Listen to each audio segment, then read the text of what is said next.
¿Qué tal? Buenas tardes, buenos días. Mm,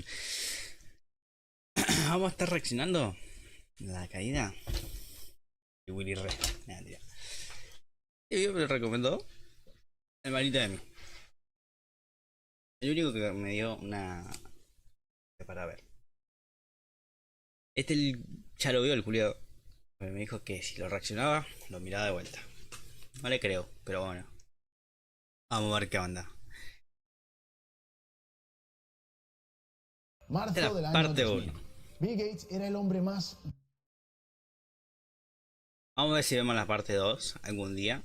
Si rico es del que hay. mundo a cargo Creo de que la sí. compañía tecnológica más grande del Me callo. planeta. Una de las empresas que había vivido el crecimiento más rápido en la historia de todos los Estados Unidos. Pero la situación, por muy bonita que suene, muy dulce que parezca, pues no era tan afortunada como uno puede imaginar. De hecho, en aquel mismo marzo, Gates estaba en medio de una mediación formal entre su empresa y el Departamento de Justicia de los Estados Unidos. Microsoft corría un grave peligro y no le quedaba mucho tiempo. El juez Jackson había publicado sus conclusiones del caso, 207 páginas que no dejaban precisamente a Microsoft en buen lugar. Sin embargo, Microsoft tenía una última esperanza: el juez Posner.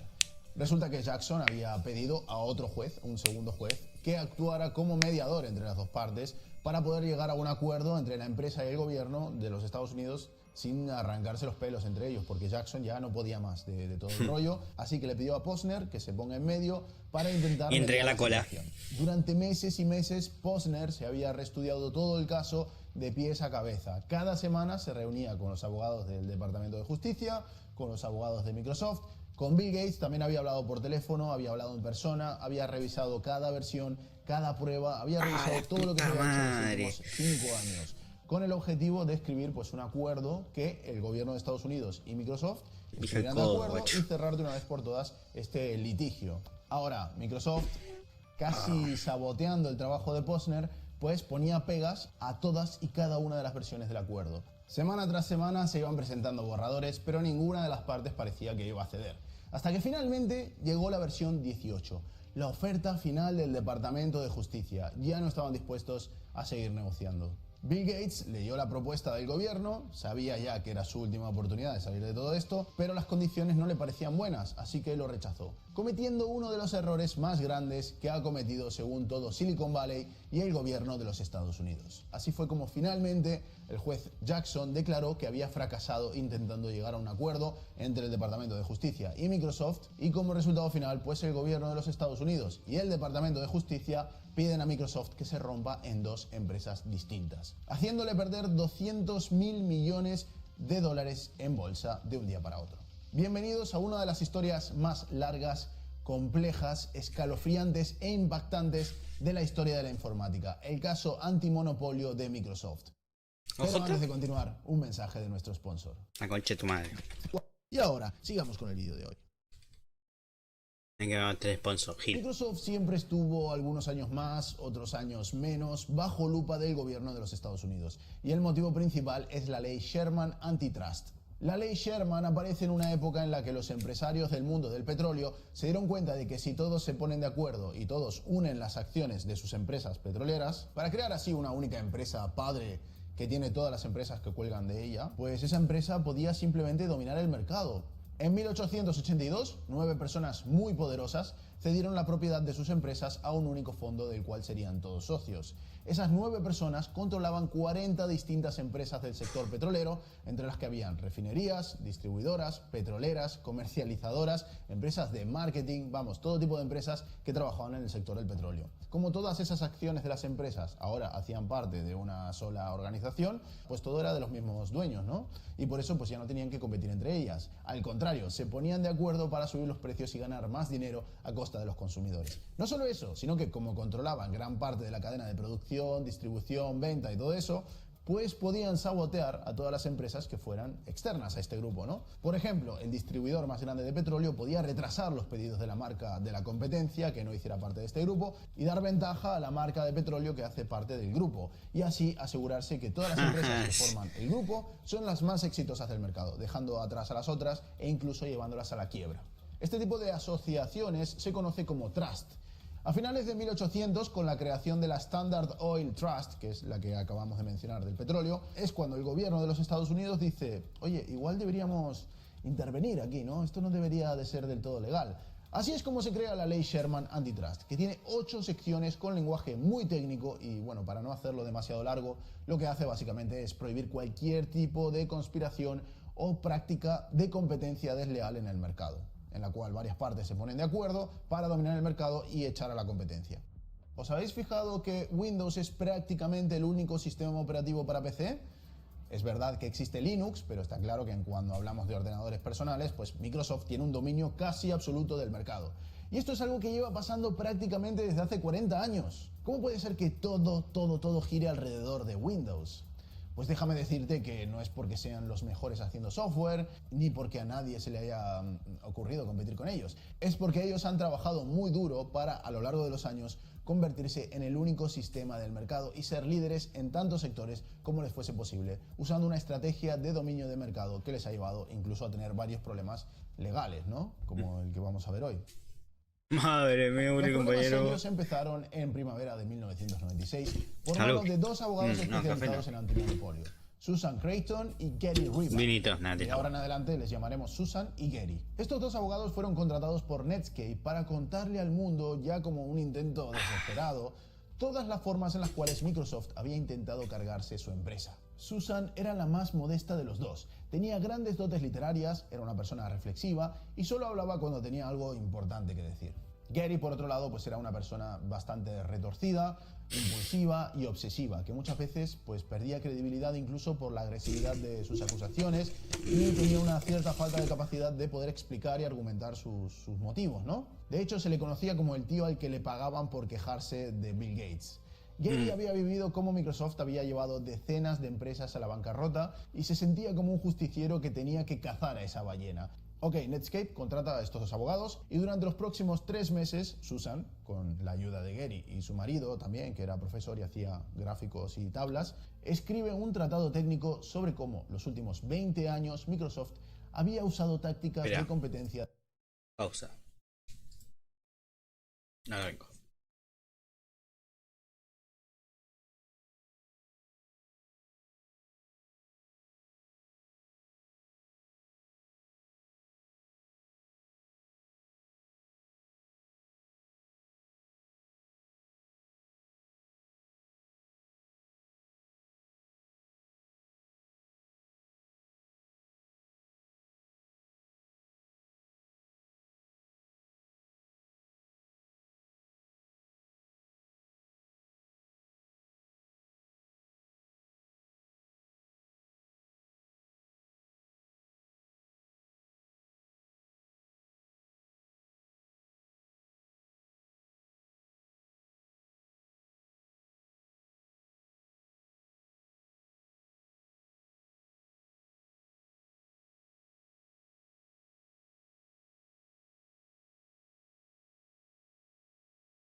Desleal. Un artículo de 222 páginas al que le pusieron el título de La reciente conducta anticompetitiva de Microsoft Corporation.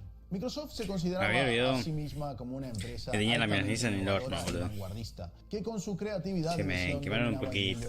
Se me tostaron. Pero la realidad no era del todo así. Bill Gates y Paul Allen, dos amigos de infancia, empezaron la empresa creando programas para microcomputadores. Microcomputadores es como se le llamaba en su época a los primeros ordenadores para uso doméstico. En aquel momento, hacer pequeños programas para microcomputadores era una idea de negocio bastante innovadora. Normalmente quien compraba este tipo de ordenadores es porque ya sabía programar y realmente no había una verdadera necesidad de software, ¿no? De comprar software. De hecho, ni siquiera estaba del todo claro que alguien fuese a necesitar un ordenador en su casa, ¿no? En esa época era un poco raro, era algo para empresas. Pero con los años la industria empezó a darse cuenta de que estos ordenadores personales para la gente común era algo que iban realmente en serio y que valía la pena meterse en ese mercado. Y cuando digo la industria, en realidad me refiero a IBM. IBM era el gigante de la informática en aquel momento, era el líder de todo lo relacionado con ordenadores, menos de esta nueva tendencia de los microcomputadores, de la que se estaba de hecho quedando fuera. Ahí fue cuando IBM inventó el PC, Personal Computer. Sí, el Personal Computer era el nombre comercial del microcomputador que inventó IBM para meterse en el mercado. Pero esta historia ya la vimos en el vídeo de ¿por qué es este teclado el mejor de la historia? Bueno, en ese vídeo ya hemos hablado un poco de la historia de IBM, de cómo se mete en el mercado, de cómo crea el PC, y etcétera, etcétera. Así que si la queréis ver, os recomiendo ese vídeo muchísimo. Como IBM estaba llegando muy tarde a la fiesta, necesitaba desarrollar su PC lo más rápido posible. Así que en lugar de crear sus propios componentes, usó componentes de todo tipo de fabricantes. Y en concreto para el sistema operativo, que era el software con el que la gente iba a poder interactuar con este ordenador, pues recibieron una propuesta muy interesante de un joven llamado Bill Gates. La propuesta era licenciar su sistema operativo MS-DOS para que viniese ya preinstalado en cada PC que IBM iba a vender. Sistema operativo que, por cierto, Microsoft no tenía. ¿De dónde lo consiguieron? Pues se lo compraron a otra empresa que se llamaba Seattle Computer Products. Esta empresa, Seattle Computer Products, pues había hecho un kit que vendía con un procesador y alguna cosita más, y para tener algún sistema operativo ellos habían programado este 86.2. Microsoft lo que hizo fue comprarle a esta gente una licencia de distribución, o sea que podían modificar un poco el código y venderlo para otro tipo de procesadores que ellos quisieran. En aquella época no todos los procesadores eran compatibles entre ellos, como hoy en día. Así que Microsoft compra esta licencia, modifica el código del sistema operativo, de este 2, le llama MS-DOS, o sea Microsoft 2, y básicamente se dedican a adaptarlo para el PC de IBM. IBM supervisa esta adaptación, piden más de 300 cambios al código hasta que al final acepta la versión como válida, como totalmente aceptable para sus PCs, escriben un manual de usuario y entonces es cuando Microsoft, ya que está segura 100% de que IBM va a comprar el sistema operativo, que lo van a distribuir, pues va a hablar con esta gente y les compra todos los derechos de 86.2 por $50.000 a Seattle Computer Products. Obviamente IBM no sabía que Seattle Computer Products existiera, ni tampoco Seattle Computer Products sabía que estaban adaptando su sistema operativo para IBM. De esa manera fue como Bill Gates convirtió esa compra de $50.000 en un acuerdo por $430.000 con IBM. Y así es como nace IBM PC-2. Pero Bill Gates no vendió MS-2 a IBM, sino que lo licenciaron, guardándose los derechos para volver a licenciárselo a otra empresa. O sea, el PC de IBM venía con MS-2, pero aparte, Microsoft si quería, podía hablar con otra empresa, HP, Compaq, quien sea, para que sus ordenadores también viniesen con MS-2. O sea, tenían el derecho de distribución. Lo cual a IBM le pareció incluso buena idea porque la mismísima IBM había estado luchando durante décadas y décadas contra el gobierno de los Estados Unidos por casos antimonopolio. Y como no querían tener más problemas, ya estaban hasta arriba, pues por las dudas es como, bueno, tú es tuyo, haz lo que quieras con él, nosotros aquí tenemos licencia, pero no es ningún monopolio esto, ¿vale? Para que el gobierno se quede tranquilo. Además, Microsoft iba a cobrar por cada PC vendido, y gracias a ese acuerdo tan bien planteado, la empresa se ingresaría $140 millones en los siguientes 5 años. Estaba claro que Bill Gates pues, era un genio de los negocios, o sea, no hay otra forma de decirlo. Había hecho un acuerdo millonario con la empresa más importante de la informática, con un programa que ni siquiera había hecho él, sino que se lo había comprado a otro tío por un precio mucho más bajo del que luego lo había vendido. Y además se había quedado con los derechos de vender DOS a cualquier otra empresa. La parte más desconocida de esta historia es que Seattle Computer Products demandó a Microsoft por engañarles y ocultar el acuerdo con IBM, que ya estaba en curso antes de que comprasen ni siquiera los derechos de 86.2, y ganó el juicio recibiendo $1 millón por parte de la empresa de Bill Gates. Y había otro pequeño problema más con este MS-2, y es que Seattle Computer Products había copiado descaradamente DOS de otro sistema operativo que se llamaba CP/M. Ok, estamos en los años 80 y los PCs se usan con comandos. No existen ni ventanas, ni mouse, ni nada por el estilo. En el mundo de los PCs, como hemos dicho ya, el sistema operativo principal era MS2. ¿Cómo se usaba? Bueno, pues por ejemplo, si querías saber qué había dentro de una carpeta, tenías que teclear el comando dir, que te suelta pues toda la lista de archivos. O por ejemplo con cd y el nombre de la carpeta entras dentro de una carpeta. Ahora, como os dije antes, DOS estaba inspirado en CP/M. Todos y cada uno de los comandos que tenía DOS habían sido copiados descaradamente de CP/M. Era un clon más barato, más simple y con más errores también. Lo que no os conté es que Gary Kindle, de Digital Research, que era el creador de CP/M, era amigo de Bill Gates. Y por lo que se sabe, ellos habían hablado de que Bill no se metería en el mercado de los sistemas operativos si Gary no se metía en el mercado de los lenguajes de programación. Bueno, lo típico, un acuerdo entre caballeros. ¿Por qué lenguajes de programación? Bueno, porque Microsoft en ese momento hacía eso. Bill, sabiendo que DOS era una copia de CP/M, hizo todo ese acuerdo con IBM que os he explicado antes. Básicamente no es que se metiera en el mercado de los sistemas operativos, es que directamente compró un clon del sistema operativo de su amigo. Kindle se sentía profundamente traicionado. Intentó demandarles por plagio, pero no podía hacer nada, porque Microsoft tenía el apoyo de IBM y él no tenía ni el dinero ni los abogados de estas dos empresas juntas. Así que pensó, ok, haré un sistema operativo mejor que DOS. De hecho, mi CP/M ya es mejor que DOS. Es más completo, tiene menos bugs y funciona más rápido. Es mejor en todos los aspectos posibles. Pero aún así no triunfó, porque DOS venía gratis con los PCs, básicamente. Aún así, Kindle no se dio por vencido.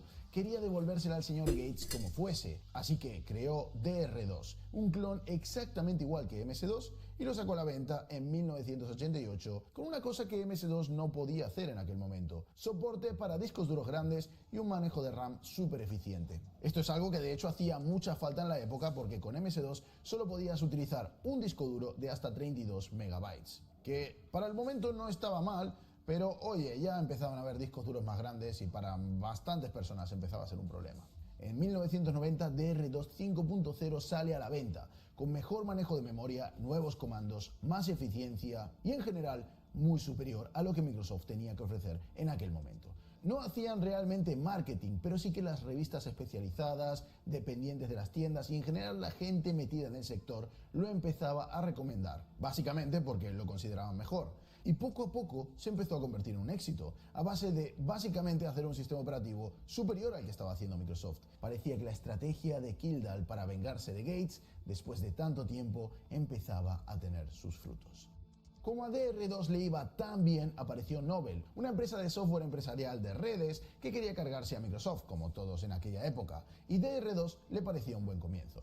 Novell iba a modificar DR2 y meterle utilidades de red y varios programas que harían que un PC con MS2 al lado de ellos fuese poco más que un juguete. Microsoft empezaba a estar ya bastante preocupado. A lo largo de los años había visto la amenaza y había ido copiando tantas características de DR2 como pudo. Copiaron el soporte de discos grandes, copiaron los comandos y ahora incluso iban a sacar una nueva versión con un montón de cosas. Estaban tan asustados que después de la compra de Novell a DR2 intentaron comprar Novell, pero no lo consiguieron. Lo que realmente hizo recorrer un escalofrío en la espalda de Bill Gates fue la noticia de que Novell estaba llegando a un acuerdo con IBM para que los PCs de IBM empezasen a venir con DR2 de Novell en lugar de Microsoft MS2. Sin embargo, Microsoft tenía una última carta que jugar. En ese momento Microsoft ya había sacado Windows. Windows estaba haciendo una revolución, estaba arrasando con todos los sistemas que habían existido hasta la fecha, y Bill tenía muy claro que este iba a ser el futuro, que iba incluso a suplantar a MS2. Lo acabaría suplantando, sí, eventualmente, pero en aquel momento Windows no era un sistema operativo completo, sino que lo instalabas y lo ejecutabas encima de MS2. O sea, tú encendías tu PC, el PC cargaba MS2 y ahí tú escribías un comando para abrir Windows. Windows era compatible con MS2 y DR2 tenía todos los mismos comandos y tecnologías que MS2, por lo que los programas de MS2 corrían sin problemas en DR2. DR2 podía ejecutar Windows sin ningún problema. Pero de repente en 1992 Microsoft saca la última beta de Windows 3, la 3.1, que fue la beta final de una de las mejores y más populares versiones de Windows, el Windows 3.11. Pero solo unos pocos usuarios tenían acceso a esta beta: la prensa, las tiendas y los desarrolladores, porque básicamente era una beta. Como os dije antes, mucha de esta gente usaba DR2 y de repente cuando intentaban ejecutar Windows les aparecía un mensaje de error bastante extraño. Como es normal, como imaginaréis, la gente de DR2 nunca recibió ninguna copia de la beta de Windows 3.1, pero al final la consiguieron hablando con otras personas que estaban en este programa de beta, así que rápidamente sacaron una actualización de DR2. La llamaron actualización Business y básicamente lo único que hacía era que Windows funcionase correctamente. Resulta que Windows era perfectamente compatible con DR2, pero Microsoft había puesto un código especial, encriptado y muy bien escondido, que lo único que hacía era detectar si se estaba ejecutando en DR2 o en cualquier otra versión de 2 que no fuese Microsoft 2. Y hacía que si no estábamos en MS2, Windows no arrancase dando un mensaje de error. Ahora, el problema es que en la época pues no era tan común tener internet y mucha gente no podía descargarse la actualización de DR2, así que el daño ya estaba hecho. Y el mismo hecho de que DR2 hubiese sacado una actualización, pues daba a entender que los defectos, los problemas que había por los cuales Windows no podía, eran de DR2. Así fue como en una época en la que actualizar y cambiar de sistema no era tan fácil como ahora, muchos fabricantes, tiendas y usuarios, por miedo a errores y para asegurarse que todo funcionase lo mejor posible con el nuevísimo Windows, decidieron volver a MS2. Y de repente las ventas de DR2 bajaron de 15 millones de dólares a 1,4 millones, o sea, 10 veces menos. ¿El golpe final sobre DR2? MS2.6 venía directamente integrado con Windows 95, o sea, Windows ya no era solo un programa de ventanas que corría encima de MS2. Ahora los dos eran un pack, eliminando totalmente del mapa a DR2. Este fue un cambio de paradigma muy importante. Antes el sistema operativo era DOS y Windows era un gestor de ventanas pues muy famoso, pero ahora Windows y DOS eran un único pack. Tenías que pasar por el aro sí o sí. Y esto, junto con el código de error falso de DR2, fueron las bases del primer caso antimonopolio contra Microsoft. Este caso se alargó hasta el año 2000 y acabó bastante bajó la calidad, con Microsoft pagando así, 280 millones de dólares como parte de un acuerdo. Acuerdo porque básicamente Bill tenía otro problema entre manos, uno que le habían traído Susan y Gary, y en ese momento no podía lidiar con tantos frentes. Historias como esta que os acabo de contar de DR2, de hecho, hay decenas. La estrategia de Microsoft era que no les bastaba con ser los reyes en los sistemas operativos, sino que querían dominar tantos mercados de software como les fuese posible. Cuando algo parecía que empezaba a triunfar en el mundo del software, algún programa nuevo, algo por el estilo, pues Microsoft intentaba comprar la empresa líder del sector. Realmente, como es normal, no lo conseguía, así que compraba algún competidor, cualquiera realmente. Sacaba una versión modificada bajo el nombre de Microsoft y a partir de ahí pues empezaba a destruir a todo el resto como fuese, cortando todas las vías de distribución o todo lo que fuese posible. Algunos ejemplos de esto son, por ejemplo, WordPerfect, que era el editor de texto más utilizado en Windows, pero acabó siendo eclipsado por Microsoft Word. Hoy en día, ¿cuál conocéis? Pues Word. WordPerfect ya no se acuerda nadie. Pero si os ponéis a buscar reseñas de aquella época, pues veréis que todo el mundo decía que WordPerfect era mucho mejor programa que Microsoft Word. Lo que pasa que Word venía muchas veces en paquetes con programas junto con Windows y a veces hasta ya instalado dentro del equipo. ¿Para qué vas a ir a una tienda y te vas a comprar el WordPerfect si te puedes comprar un ordenador que ya tiene Word instalado? Además, instalar en aquella época no era tan fácil como hoy en día. Pasó exactamente lo mismo con las hojas de cálculo. Las primeras eran de Lotus, pero una vez más quedaron eclipsadas por un programa que no era mucho mejor, pero que tenía al gigante detrás, Microsoft Excel. Como dijo textualmente el fundador de Netscape, cualquier empresa que tuviese éxito y que creara software tenía básicamente dos opciones. Una era que Microsoft copiara lo que tú hiciste y lo hiciera mejor, o dos, que Microsoft te comprara. Eran el gorila de 300 kilos. 800 Pound Gorilla es una expresión americana del mundo de los negocios que define la situación a la perfección. ¿Dónde se sienta un gorila de 300 kilos? Pues donde le da la gana, es un gorila de 300 kilos. Gary estaba empeñado en atrapar a ese gorila, y una vez de hecho que estuvo muy cerca. Microsoft, en una de estas de las suyas, dijo: voy a ser el líder también del software de contabilidad. Compró una de las empresas de software de contabilidad que existía en aquel momento y creó Microsoft Money. Porque es que Microsoft además ni siquiera hacía sus programas, o sea, se limitaba a comprar empresas que les iba más o menos bien y les ponía a Microsoft delante en el nombre. Microsoft Money estaba teniendo éxito, pero había otra empresa que estaba teniendo aún más éxito. Una empresa llamada Intuit, que era prácticamente la que dominaba el mercado en contabilidad y pago de impuestos. Cuando Microsoft estuvo a punto de comprar Intuit, Gary escribió todo un tratado sobre cómo Microsoft se iba a convertir en la empresa que iba a controlar y dominar toda la contabilidad de las empresas de los Estados Unidos, haciéndose prácticamente con el 100% del mercado del software de contabilidad. Y ahí fue cuando el Departamento de Justicia pues sí que le hizo caso, dijo: hostia, esto sí que pinta un poco mal, aquí esto puede ser un poco peligroso, vamos a detener la compra. Y así fue como Gary por fin tuvo su primera victoria contra Microsoft. Después de este caso, los enemigos de Bill ya tenían una puerta a la que picar cuando hubiese algún tipo de problema. Y no pasaron ni siquiera 2 meses antes de que ese teléfono volviera a sonar. Esta vez la cosa se había puesto aún más seria. Gary recibió una llamada del presidente de una empresa con la que su firma había empezado a trabajar hace muy poquito, Netscape.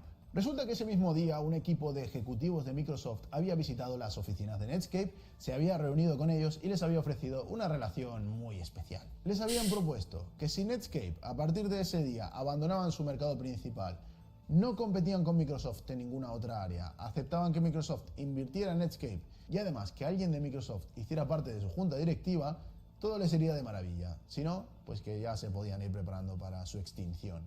El fundador de Netscape, nada más salir de esa reunión, lo primero que hizo fue llamar a Gary para avisarle de que se fuera preparando para la batalla. Microsoft iba a ir a por ellos. No, sí. Che. Ah, bueno. Está God. Me quedé callado porque está re focus mirando. Che, vamos a ir viendo. Vamos a dejarlo para después, sí. Pero está piola. OJ.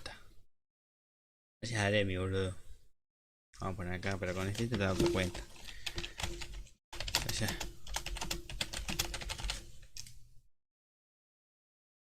Mi loco. Vale, loco. Nos revimos. Nena y